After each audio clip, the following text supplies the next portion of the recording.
Hear me clearly. America is not a racist country.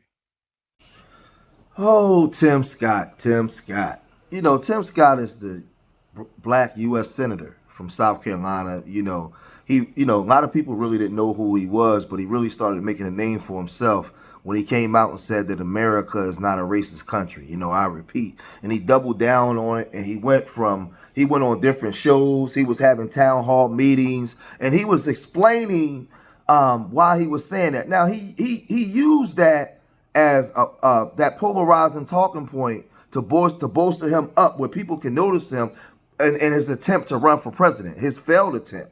As he began to run for president of the United States with the Republican Party, he started to go after Trump.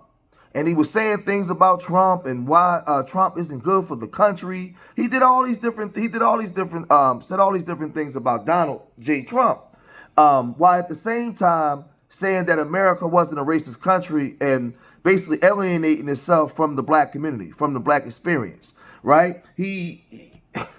Not too long ago, there was a press conference where he was forced to be there with Trump, and Trump was humiliating this man in a nice way. I mean, it was cringeworthy to see a lot of these black men who could be in powerful positions just go out of their way just to be in the presence of racist people. I just don't understand. But let's check this out. Let's look at Tim Scott as he's shucking and jiving, bojingling and buck dancing while he's over there with Donald Trump, and we'll come right back.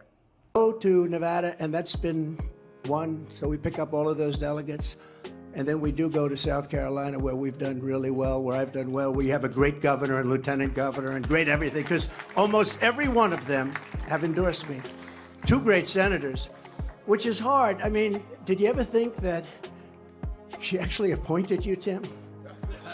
And think of it, appointed, and you're the senator of his state, and she endorsed me. You must really hate her. No, it's a shame. It's a shame. Uh-oh. I just love you. No, that's why he's a great politician. That's why he's a great politician. See, when we look at Tim Scott for many years had questions about his sexuality. But as he began to make his ascension and run for president, he came out of nowhere with this white woman who's a single mom with 3 children. And he chooses this woman as his running mate, as he's saying America's not a racist place, right? This is crazy, because when you're dealing with these black conservatives, very rarely do you see these black conservatives come out with an intact black family. They're always talking about America. We're moving into progression. We're moving forward. We're going in this way. But let's listen to Tim Scott, right?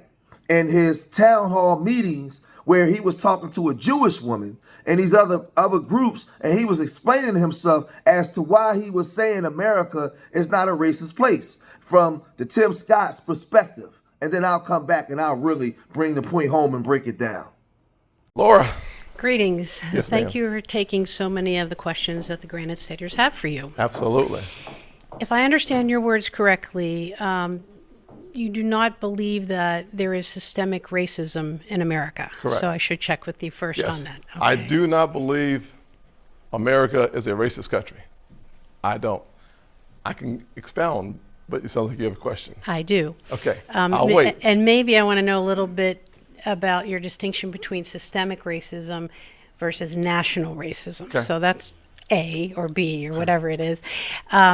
So how does that intersect your belief with the rise in Asian hate crimes, the rise in white supremacy activities, and on a very personal and painful part for my own family, the rise in anti-Semitic attacks and the waving of Nazi flags? Yeah. So thank you, Laura, for the question. I would simply say that America is not a racist country, period. I don't apologize for that conclusion. When asked the same question, my friends on the other side of the aisle who are running the country, kind of, sort of, came to the same conclusion. I'd say this, though, really important question.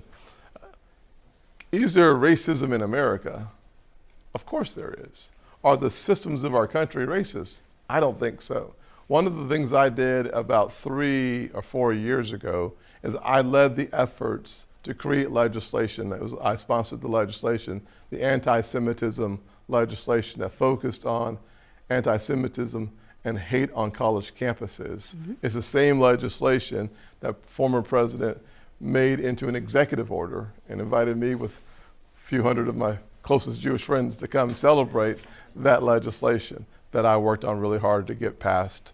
And fortunately, we found another route for it to happen.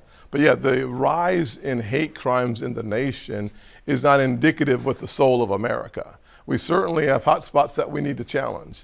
My sister-in-law, former sister-in-law, is Korean. My nephew is African-American Asian. And so focusing on some of the challenges that we see is the right thing to do. I think it's our responsibility as the American people, the American family, to stand up when we see it and speak out against it, not just when it affects you, but when it affects any of us. And that's what I've tried to do with my legislation. I've done it with my words. I've done it with my social media accounts to stand up and speak out against it. But I don't think our nation is racist. I do think we have pockets that we have to fight, persistent pockets at times that we have to fight against and eliminate. I think we've done a really good job. I'll finish with this, Laura. I'm from South Carolina. Did y'all know that? Good, this is good. I was born and raised in Charleston, the place where the Civil War started. I happen to be African American, just in case you forgot. And I think I'm funny sometimes, by the way. But here's what I'll tell you. In 2010, I ran for Congress against the son of the most popular governor in my lifetime, a guy named Carroll Campbell Jr. His son, namesake Carroll Campbell III, was one of my congressional opponents. He got in the race first. And then Strom Thurmond's son got in the race as well. And then here I come, a young kid from a single parent household, mired in poverty, in the place where the Civil War started, running in a Republican primary against two behemoths of South Carolina political power and history. And I won 68-32 in a head-on-head match. Why did that occur? I believe it's because of America's evolution that we judge people more on the content of their character than the color of their skin. Now, we want to deal with this thing this way. He's saying that America is not a racist place from the position of the institution of America. And I'm here to tell you that how can America, the institutions of America, not be racist? Let's break it down. As a youth, when I was a kid sitting down watching TV, Tim, Santa Claus was white, Jesus was white, Abraham Lincoln, Ben Franklin, all of these people, George Washington, all these people were white. Now they try to say that Abraham Lincoln was something up. Abraham Lincoln was a white man, and he had white men values of that era and that time, right? All of these people were white in a position of power. When I looked at the world through a young black boy's lens, I didn't see myself in a position of power or in a position of a savior, somebody that could come in and save. We had Dr. King, but he got killed at the end of the story. We had Malcolm X. He got killed at the end of the story.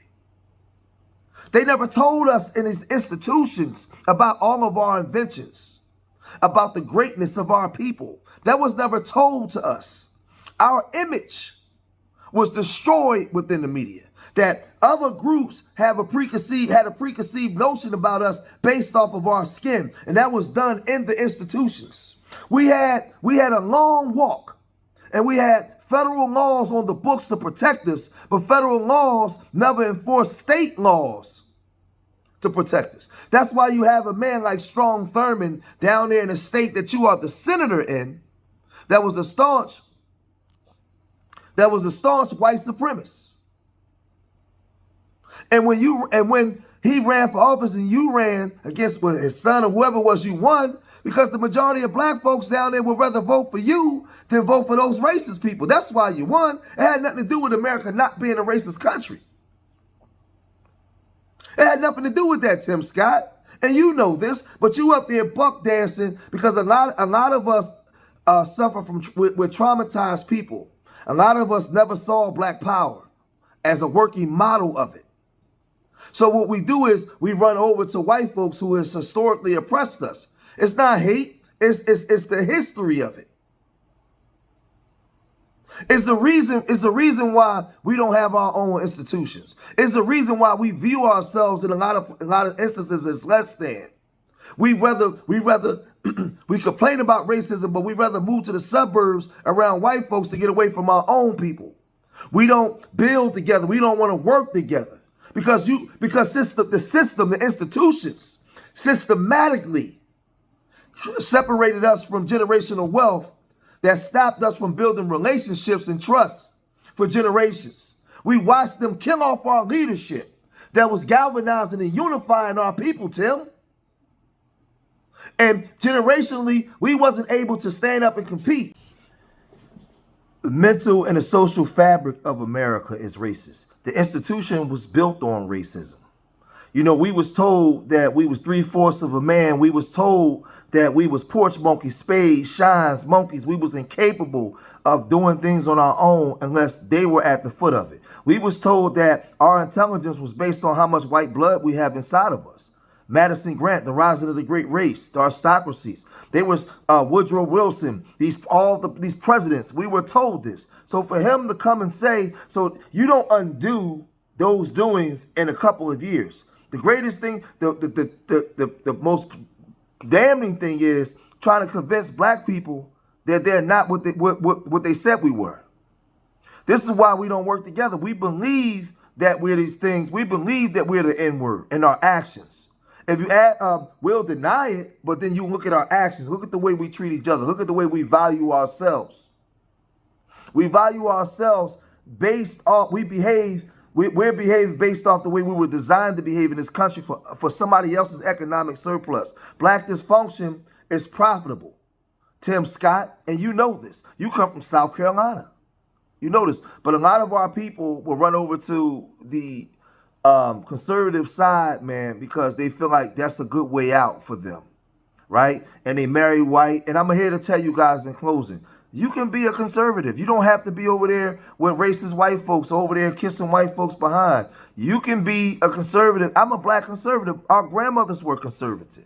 You can have conservative values as a Black person with a Black wife, a Black husband, Black children, and a Black family. You can reinstill what was stolen from us and walk in with your chin up, your chest out in the air, proud of who you are in the Black family, because that's what they were destined to break up.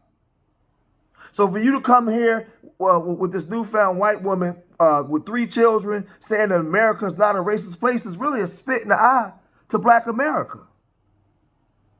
It's a spit in the eye to Black America and what we've been through historically, Tim Scott. And this is why it's game over for you. You're not going to make it because you would never be able to run on that type of campaign because white folks know that you're lying. White folks don't even take you seriously. So leave your comments in the comment section. Let me know what you guys think. Subscribe to Street Media TV. Remember, I love y'all. Till the next time. Peace.